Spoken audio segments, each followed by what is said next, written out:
Welcome to the Old Time Boxing Show on the Grueling Truth Sports Network. The Old Time Boxing Show was brought to you, of course, as always, by the Retired Boxers Foundation. You can go on Facebook and find out all the information you want there. Alex Ramos is the guy to hit up there. I'm Mike Goodpaster, and right now I want to welcome in my co-host, Christopher Shelton. How you doing, Chris? Good.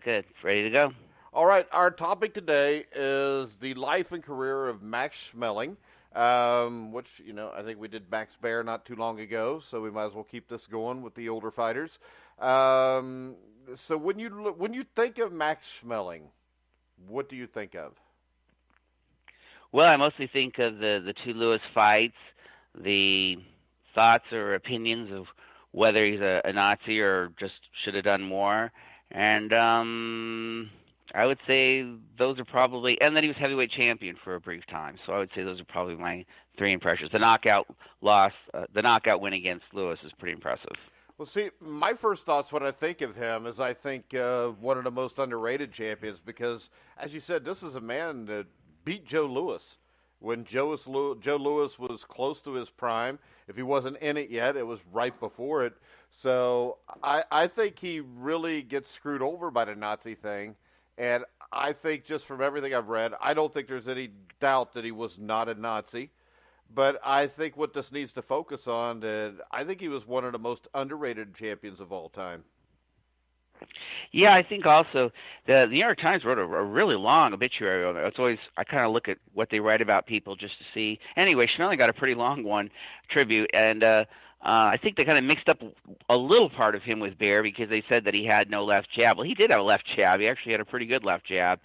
He would use it both as a jab and as a left lead punch, and then a really hard right. So, and that while it doesn't appear, he's a dancing boxer, he has a little bit of footwork. He certainly has some head movement, so he does make it a little bit hard to hit him too. So he's a boxer and a slugger, and in that sense, he probably is underrated.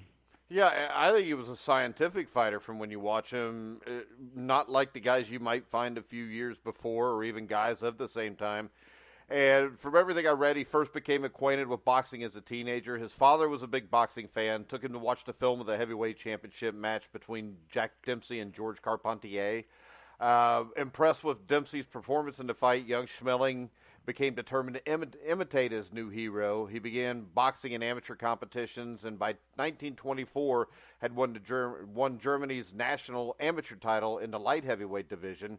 And shortly thereafter, he turned pro. And like we said, he idolized a raging Dempsey, who was more of a brawler. But Schmeling really developed a careful, scientific style of fighting that lent itself more to counterpunching. Yeah, I think that's actually very interesting that you say that because there is a sort of he does appear to be studying his opponent while he's fighting him, and yet he's not a traditional counterpuncher. He usually does move forward, but he is still cautious. It's a very interesting style. Maybe that's why we say that he's maybe underrated, is that people aren't really studying his style. But he definitely, you think of a counterpuncher as the one that's constantly studying his opponent, but you can see Schmeling's doing it, though he's usually stepping forward. Yeah, and he fought in Germany, was very successful there. And this was a time that I don't think people realized was the Weimar Republic. This was a time in the 1920s where Germany was a very free society.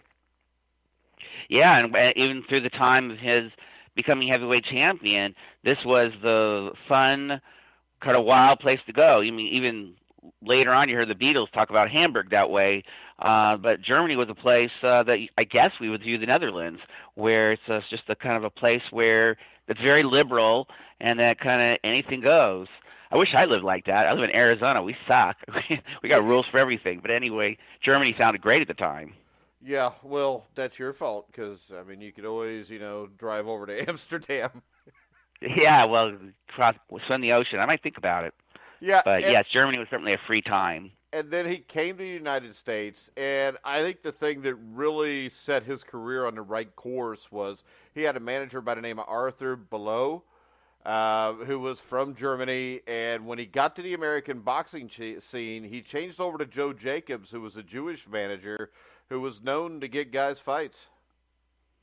Yeah, again, we'll get into probably showing a little bit about whatever's going on involving Nazi Germany, but he did always associate with Jewish people, and he had Jewish friends, and he had a Jewish manager, and I don't think it's just that he picked them just because he's Jewish, so he has Jewish connections. Schmeling was a calculated person, so it's not above him that that's on his mind, but I don't think that was the only thing on his mind. I think he also thought, who's going to get me the right fights, who's going to get me the right this and that, and that whether he's Jewish or Protestant or Catholic, I don't care. It's who can get me the right fights and put me in the right situation.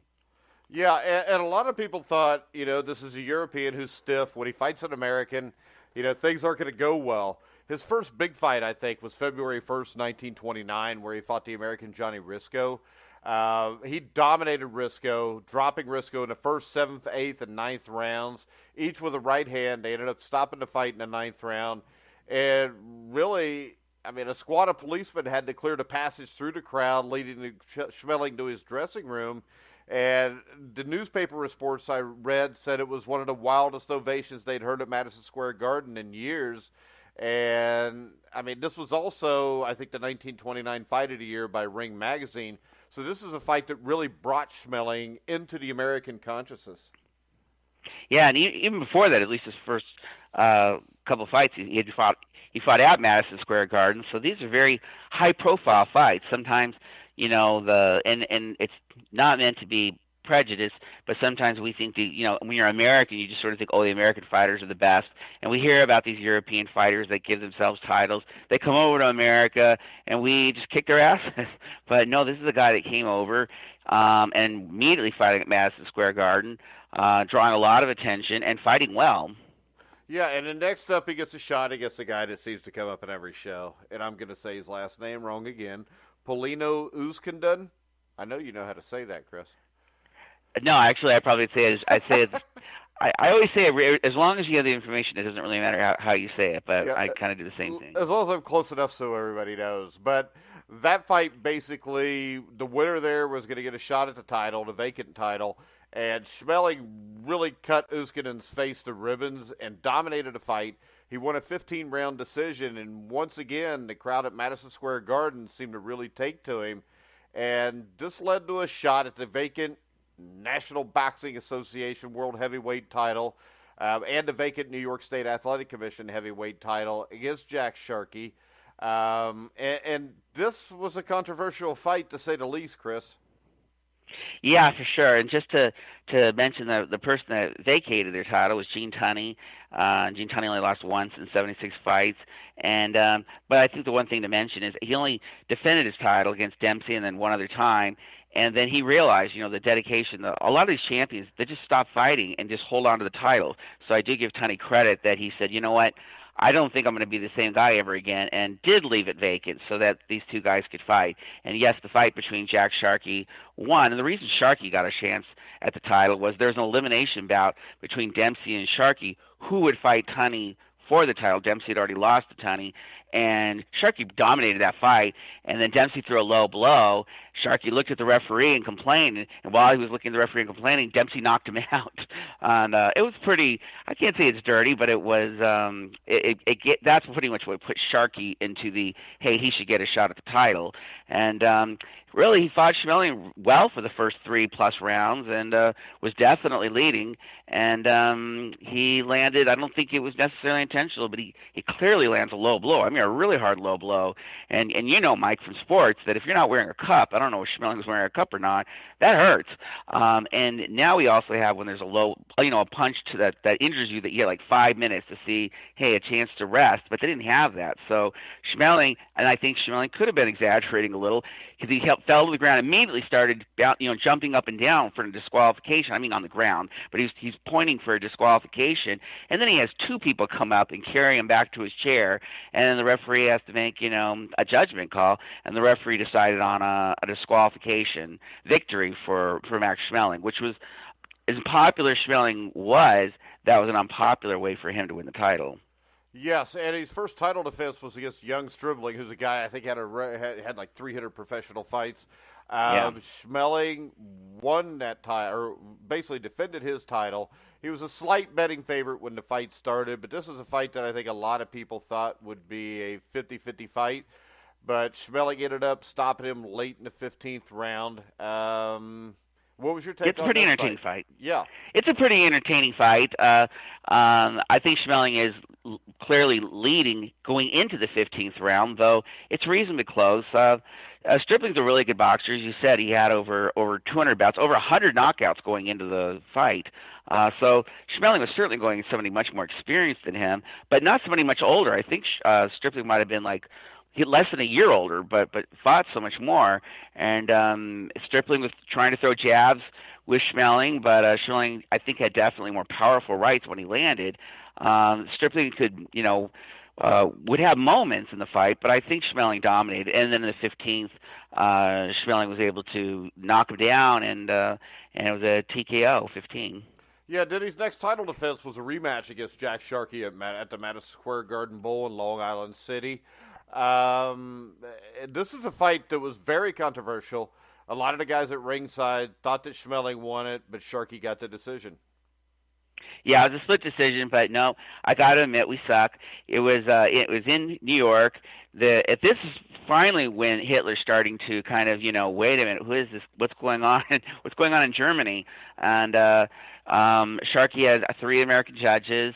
And just like we always complain, if you go over to England, you go to Mexico, or you go to Argentina, or wherever you go to Panama with Duran, they're going to rig it if you don't knock it out. But we always think, we're not like that. We're just naturally fair. Well, we didn't. We weren't fair. In fact, the ring announcer says, "Bring in the title back." Long anticipated back to America. Well, that doesn't sound very fair. And then the fight itself wasn't fair. I think it's one of Schmeling's best performances. And in fact, Schmeling, in a sense, he lost the title and won because most people ultimately believed that it was unfair the way he lost the title. And Jack Sharkey, sort of ironic, finally he wins the title, but he really lost because people didn't like him winning that way. And he went from the guy you feel bad for with Dempsey, you feel bad for in the disqualification victory, to, hey man, you don't deserve the title. Schmeling won, and Schmeling, to his credit, again, he just dominated that fight. So it's there's not much to say other than he fought on American soil and we cheated. Yeah, and then Schmeling in his next fight fought Mickey Walker. And the thing that made that interesting was that Walker, who was a future Hall of Famer at the time, had recently held Sharkey to a draw that many people felt that Walker deserved. So it was thought that this fight was the real heavyweight championship. Walker was a former middleweight, was a popular slugger who had won championships in 2 divisions, but was at a considerable size disadvantage against Schmeling. Though Walker took the lead on points early, Schmeling dealt out a beating as the fight progressed, and after 8 rounds, Walker's corner threw in the towel, confirming Schmeling's status as the leading heavyweight in the world. And I think this was one of his best performances also. I think it's another great performance. I only, and of course, if we dispute, doesn't make one of us absolutely right or wrong. I think Schmeling really did dominate from the go. He knocked down Walker in the first round. I think, and I like Mickey Walker. Mickey Walker is a really great fighter, especially in the 1920s. This is really on the tail end of his career. He did win a couple titles, fought for several times to retain his title, regain titles. Yeah, let's face it, he was really more of a welterweight, middleweight. Yeah, absolutely. He has a size disadvantage to Max Schmeling, but still, to Max Schmeling's credit, it's not just that Max Schmeling's looking for the knockout only. He is he's still boxing with Walker, and to Walker's credit, Walker's willing to try to engage. But no, I think Schmeling pretty well dominates it, knocks Walker down for the second time in the 8th round, and then Walker gets back. The referee allows it to continue. I really think the referee maybe should have stopped it, but then Walker's corner stopped it shortly thereafter. Yeah, that's kind of what you talked about. With the coming of 1933, however, Schmeling's image in America began to take a decided turn. In 1932, the Nazi Party became the most powerful political force in Germany, and its ideologies, of course voiced by the party leader Adolf Hitler, overflowed with tons of anti-Semitic tendencies.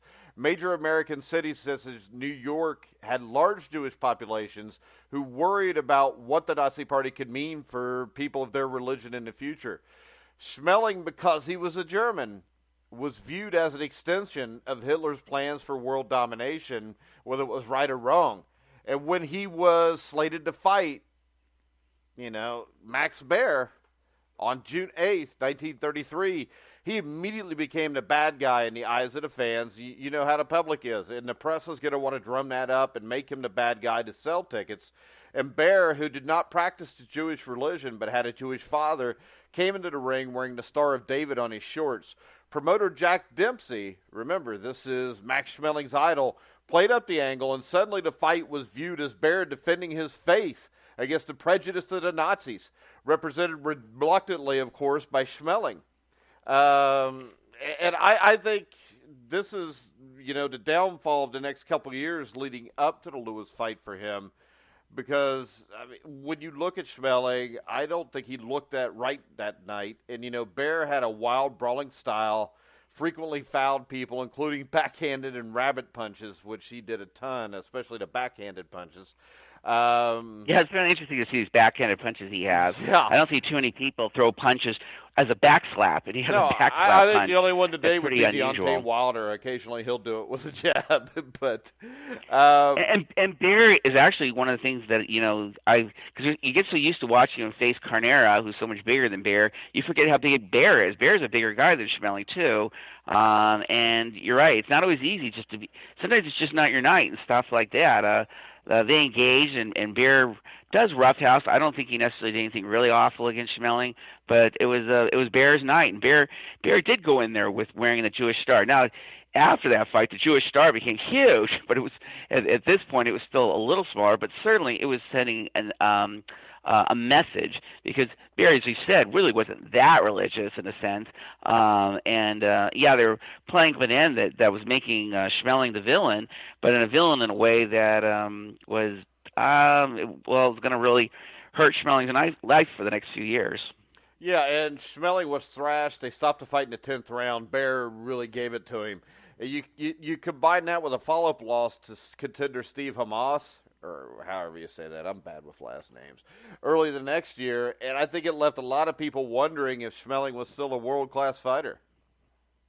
No, I think he was pretty much you would think at that point, because he was again he fought mostly in the mid to late 20s.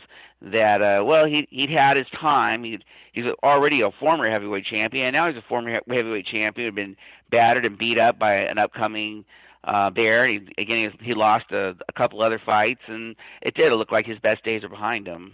Yeah, and then he returned to his native Germany to try to get everything back on track. He won 3 of his next 4 fights with 1 draw, including knockout wins over Walter Neusel. Then he redeemed himself with a win against Steve Hamas. However, many in the American press, as we just talked about, remained unmoved on the idea of rooting for Schmeling in light of his Nazi party, in light of the Nazi party's behavior, not Schmeling's behavior, because I don't think, other than silence, there's not a whole lot here that Schmeling did to make anybody think he was a Nazi. And articles continue to be published declaring the German washed up, a has-been, or a Nazi puppet. When he was matched with undefeated black sensation Joe Louis in 1936 for the Germans' first fight on American soil in more than 2 years, he was clearly the betting underdog. He was considered a named opponent for Louis to roll over on his route to the title. Nevertheless, he was still the number 2 contender behind Louis. And prior to the match, Schmeling carefully studied films of Louis's prior fights, and he found a flaw, Chris. Yeah, the flaw is apparently that when Joe Louis throws a left jab, he does. Sometimes you snap a left jab, you kind of back or you move around, but Louis was flat-footed, and he would throw a left jab, and then just kind of lower that hand, and generally because the opponent would get knocked back. Well, I guess maybe nobody noticed it, but anyway, Schmeling was looking for it, and he saw when that jab comes and it drops, he's going to throw his hard right at that moment, and he started tagging Louis over and over and over again with that overhand right, knocked him down in the 4th round, and then just kept. Louis sort of fought better around the mid, 8th to 10th round or 9th to 9th round, but then Schmeling started knocking him around again and finally knocks him out, a clean 10-count knockout in the 12th round. Yeah, and now he's the number 1 contender, and the heavyweight crown is held by Jim Braddock, who, the Cinderella man, upset Max Baer in 15 uneventful rounds a year or 2 before that. Schmeling finally thought he was going to get a chance to regain his title as the first. He would have been the first heavyweight to ever regain his title. The fight was scheduled for September. The fight was postponed, however, when Braddock injured his hand in training. Rumors existed that the fight's organizers were stalling, afraid of the negative publicity that would be generated over a perceived Nazi getting a shot at the world title. And, a little later on it was confirmed that Braddock's managers were in talks with Lewis. And, Lewis gets the fight. And I think what this came down to was the fact that, American boxing people were afraid that if Schmeling fought Braddock, let's face it, if you've seen these two guys fight before, Schmeling was going to beat him. And if Schmeling beats Braddock, that tells me the title goes back to Germany, and they're probably not letting Schmeling leave. And if he defends the title, it's going to be in Germany. And basically Adolf Hitler owns the heavyweight championship of the world then. Yeah, I think certainly for Schmeling, even at that point in his career, the Cinderella Man's a good matchup. If he's ever going to regain his title, that's the perfect person to give him. Braddock is less than impressive, but especially against a hard puncher like Schmeling. And yes, it really wasn't set him up and let's see what happens. It was a lot of people thought Schmeling would win this fight, and that it would be used as propaganda for Nazi Germany. Hitler was already expressed thoughts and that Schmeling was his favorite fighter, and that Schmeling was representing something. And while Schmeling never joined the Nazi Party, even when he was requested to, he was being used to a certain degree. And yes, this concerned people, and for sure, this is probably why the Jim Braddock was not. It was discouraged heavily from fighting Schmeling. Well, plus you also had the thing where Braddock's camp wrote into the contract with Lewis that he would get a percentage of all the money Lewis made over his defenses through the rest of his career. So James Braddock made out very well with that deal. Well, that sucks. Poor Joe Lewis, I feel bad, but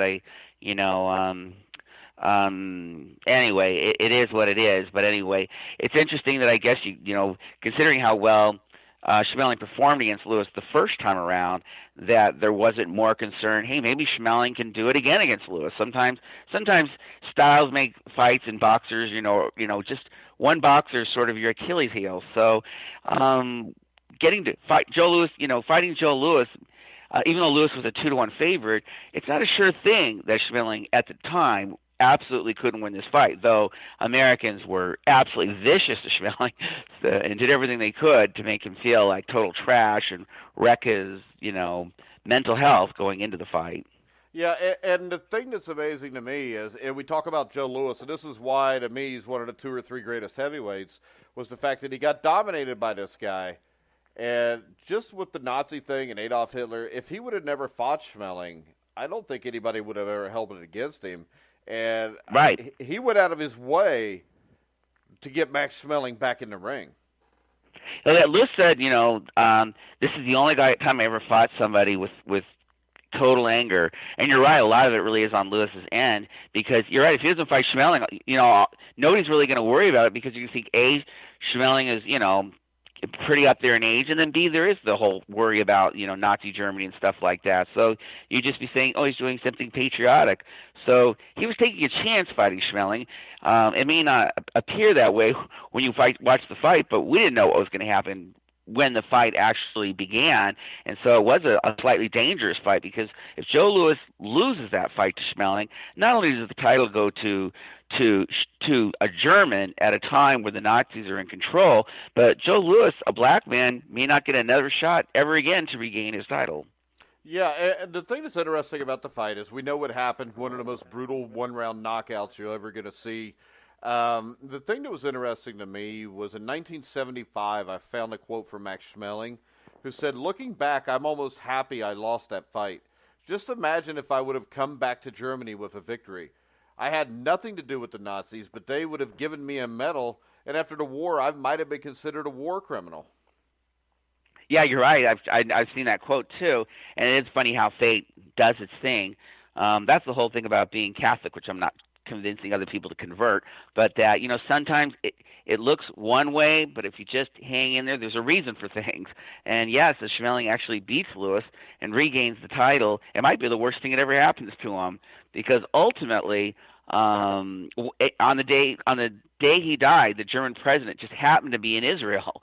Well, if Schmeling is branded this horrible Nazi sympathizer, the German president inside Israel isn't going to say one of the great, boxers and Germans of our time passed away and blah blah blah. And Israel never held anything against Schmeling. There's questions that, gosh, maybe Schmeling should have done more. Blah blah blah. Anyway, just to reiterate your point, he did ultimately feel the best thing that happened to him was losing that fight. Well, I think this, though. I think there's no doubt he didn't do what he should have done. And I know it's easy to say that sitting here looking at it now, but he protected his friends. He saved some kids. But in the end, when he came to the United States and Hitler asked him to make a comment telling everybody everything was all right, while you had Marlene Dietrich, people like this coming from Germany telling everybody, there's something wrong here. I mean, Max Schmeling to request to talk to the press to tell them that everything was fine, right there, I mean, loses it for me. I don't think he was a Nazi. I don't think he's the reason a lot of people died. But I think there is something he could have done there that he didn't do. And I think this, just from reading interviews with him later in his life, and he lived to be 99. He died in 2005. I think he agrees with that comment. Well, I'm sure there's nothing else, because he didn't really publish too much about, what he could have done. But I do believe that you can't help but think in your heart, if you're a good person, and I think ultimately he turned out to be a good person, excellent businessman. But I think he probably wonders, what should I have done that might have been different stuff. But he also, definitely has regrets. The only things he could say are sometimes when somebody comes into office, you don't quite know who they are or what they are, and that he thought Hitler was a little more multi-layered than maybe he was, or a better person that he turned out to be, and that he was wrong. Yeah, and could have done maybe more. Yeah, and when he returned to Germany after defeat, Schmeling was shunned by the Nazis because, of course, he lost to a black man. He won both the German and European heavyweight championships on a single night. He's known for personally saving the lives of 2 Jewish children by hiding them in his apartment. I know they made him go fight in the war. Go ahead.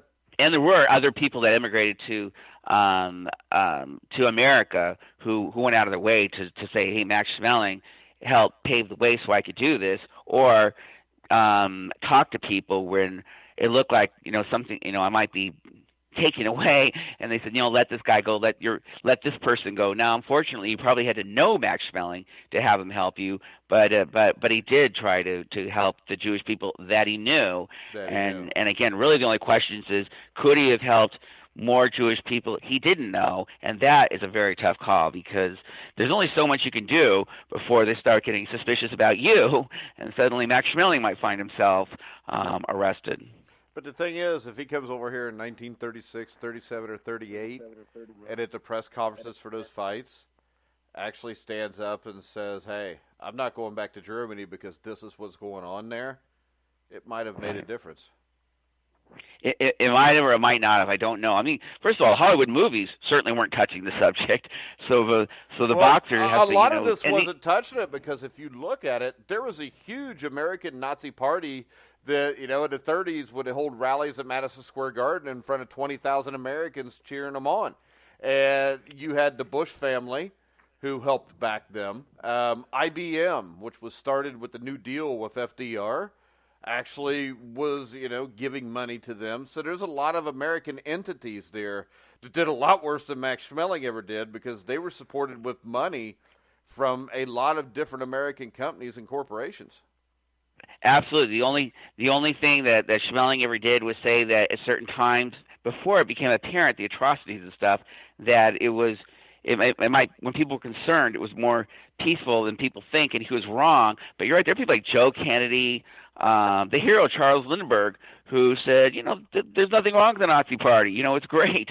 Schmeling didn't say that. Schmeling didn't go so far to say it was great, but he was sort of offering that it wasn't quite as bad as it was, and then he stopped really trying to talk about it at all, and just saying, hey, I'm an athlete, I don't get involved in this stuff. Yeah, so my take on him is this. I think he should have said something, But other than that, I don't think there's any basis to him being a Nazi or anything else. He was a great boxer, I think. I mean, you're not beating Joe Louis at Joe Louis's age there if you're not a hell of a fighter, even if it is just a matchup style. It's kind of like Buster Douglas. Buster Douglas for one night was a great fighter. All right, Yeah, that Buster doesn't mean Douglas he was a great fighter. a few times he was a good fighter, but you're right. One time he was amazing. And also the other thing about Schmeling, about immigrating to America and stuff, he didn't want to be an American. He wanted to be a German, and he wanted to stay in Germany. And he stayed in good times and in bad times, and when things got better again. But you know what? He could have always went back after things got better. Well, yeah, I don't know. I mean, again, I think that's it's kind of easier to do it that way. But when things are really bad, No, wait a that's second. sometimes when you need it most. No, that's wrong, Chris. I mean, he fought for the Nazis. I mean, he defended the Nazis when he came over here. So how can you say that the easy way out is what he did? He shut up, he did what he was told, and he got to keep living there. If he would have done what was hard, which would be come over here and speak out against it and fight against it, to me, that's the tougher of the two things. Well, he didn't do everything. He didn't do everything he was told because he didn't fire his Jewish manager and he didn't divorce his Czechoslovakian wife. When they ordered him to divorce his wife, he said, "No, I love her," and he stayed with her, until she passed away. And he still picked up a gun and he went and fought for him. He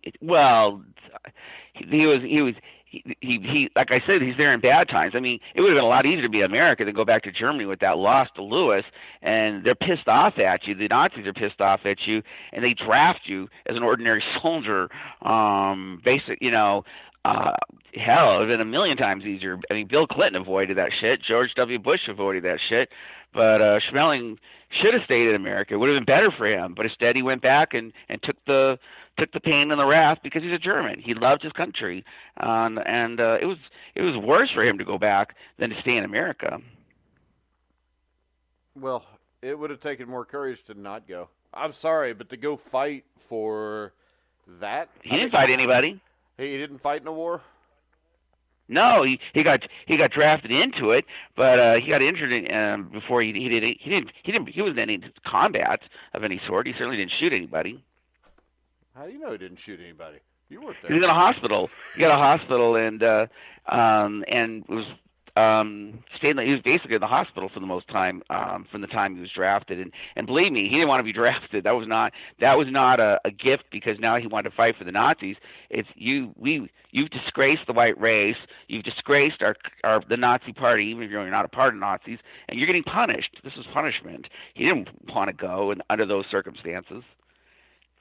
Well, I still don't buy it. He'd have been better off to stay here and fight to not have all those innocent people die, I think. Oh, well, it would have been better for not only his life, but whatever he could have possibly done, because at that point he couldn't. When they're mad at you, you can't really ask for favors, so you can't really help anybody at that point. So if he can't help anybody anyway, maybe he should go. It doesn't have to necessarily go to America, but you could go to another allied nation and look for sanctuary and try to use that sanctuary to at least express your distaste of the Nazis or something. Now, the thing that's interesting to me, and maybe the most impressive part of him, was after the war, Schmeling settled in Hamburg, and he was strapped for money. And he ended up dying a very rich man because during the 1950s, Schmeling began working for the Coca-Cola bottling company in Germany, in their offices there. And before long, he owned his own bottling plant, held an executive position within the company. He became friends with Joe Louis. He really assisted Louis financially, too, towards the end of Louis's career, or Louis's life, from the 60s up to his death, I think in 1980 or 81. And even paid for Louis's funeral in 1981. So the thing is this, he was a great athlete, but he was also a very good businessman who made a very good life for him and his wife. And it's one of the parts of the story that people like the most, and it turns out to be 100% true, is that Schmeling in the early 50s visited, I believe it was New York, and to see Joe Louis, specifically to see Joe Louis. And it's kind of funny, his son said, I never see my dad. You see, I was playing golf at the time when he got news that Schmeling wanted to see him. Was I never saw my dad ever, for any reason, stop playing golf for something. And of all things, it was to see Schmeling. And Schmeling said, Lewis looked a little frozen at first, like he didn't know what I wanted. And then I just told him that I hope you never thought I had anything against you. And that Lewis immediately said, you know what, no, and that nope, don't worry about it. And Lewis. It went from Lewis saying that was the one guy I hated to this is my buddy, and they were friends, and they stayed friends for the rest of Lewis's life. Yeah, but see, everything I read about Schmeling was that he did fight in a war, and he was injured in the Battle of Crete because he was a paratrooper. Yeah, he was a paratrooper. I understood that he was injured during training, but I won't absolutely go back and forth on it. People can try to look up for themselves, and anyway, I don't think he ever was in combat, but I don't want to. Because he served as a paratrooper in Germany during World War II. He was injured during the invasion of Crete in 1941. Well, that's which what you're saying. Which means he was willing to fire at people that were trying to stop what he said that he found abhorrent. Well, I know that a British military, the British military held some kind of trial or some kind of something on Schmeling, and they cleared him of anything of being a Nazi. But you know war. what? They cleared a ton of people of being Nazis because a lot of people were afraid and went along. No, even if you killed people, if he killed people while Hitler was in charge, that would make him a Nazi, whether you're in the party or not, and that would make him a killer. Regardless, anyway, I don't want to go too far off track. It's not off track because he was injured in the invasion of Crete in 1941. So I don't know if he killed anybody or not, but I also don't think that every German that fought in World War II was, termed a Nazi and put to death for it. Well, it's one of those things that.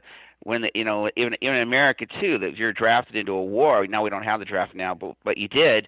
Whether you believed in it or not, you had to serve, or else you had to escape. No, you don't. Or you had to go to jail. You do not have to serve if you don't believe in it.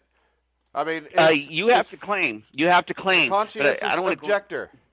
Yeah, but that's tricky because you can't say I'm a conscientious objector of this war. You have to say I'm against all war under any circumstance. So therefore, I would not have fought in World War II. I would not have helped Jewish people in World War II. I would not have fought in the Revolutionary War. I would have just let England stomp all over us. That's what a conscientious objector is. You cannot claim you don't want to fight in this specific situation. You have to claim you're against war under all circumstances. Muhammad Ali claimed that.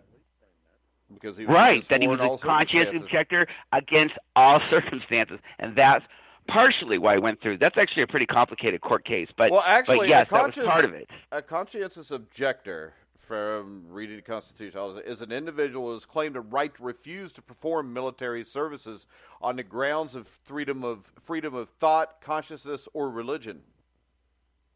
Right. It doesn't mean that's under all circumstances. Pick and choose your war because my freedom of thought is this. You cannot pick and choose your war, exactly. No, you can. Because by freedom of thought, you can. You're wrong. I'm not wrong. Well, I'm sitting here looking at the Constitution and the conscientious objectors. Quote which part of the Constitution that you're looking at. No, because it's not true. I know the Constitution. It's not in there. It doesn't say something like that. Okay, so you have to do what you're told, is what it says. No, it doesn't say that. In fact, there's nothing specifically of what you're talking about in the Constitution. It's the way the courts have interpreted conscientious objection status, at least at the time of Muhammad Ali. That's how they interpreted it. That you can't pick and choose your wars. You just have you're because you're right. It's because your religion or your basic values. Just you cannot participate in a war under any circumstance. And yes, religion is usually the path you choose. So that it means you wouldn't have participated in World War II. A lot of people didn't. But you have to use that status, and you may not get by with it. You may get thrown in jail. Yeah. Real quick, Chris, we're going to take a quick commercial break, and we will be back after a word from mybookie.ag in 1 minute. Hey, Puckheads, this is Patrick. And Jason. From the Puck Guys podcast at the Grueling Truth Network, and we're here with one simple message. If you're watching the games, it's time to start making money. The Grueling Truth has partnered with MyBookie.ag, an industry-leading sportsbook website who reminds you that where you bet is just as important as who you're betting on. And that's why the Grueling Truth urges you to check out MyBookie.ag. In addition to the usual thousands of odds, money lines, proposition bets, and futures offered on MyBookie.ag daily, they also have in-game live betting and a mobile site that makes wagering on the go easier than ever. So join now, and MyBookie.ag will give you a 50% bonus on your first deposit of up to $3,000 in extra cash. Just enter the promo code TGT50. That's TGT50 to take advantage of this offer. Where do they got to go, Jay? That is a smart-looking question, Pat. They need to go to visitmybookie.ag, courtesy of the Grueling Truth Network, and enjoy your winning today. MyBookie.ag. You play, you win, you get paid. All right, guys, we're back. We're towards the end of the show, but I forgot to run that commercial, Chris. Also, Chris. Hey, can I throw out a plug for you to mention, because it didn't make your top 10 boxing list of movies, but you mentioned there's that Joe Louis, Max Schmeling I love that movie. Very good. Max and Joe and Max. Yeah. Yeah, that was a great I movie. was just throwing that out for the audience also might want to see it or something. Yeah, have you seen it? I still haven't seen it. I've only seen clips of it, but I will intend to see it, as soon as it's on Amazon or I have the ability to see it.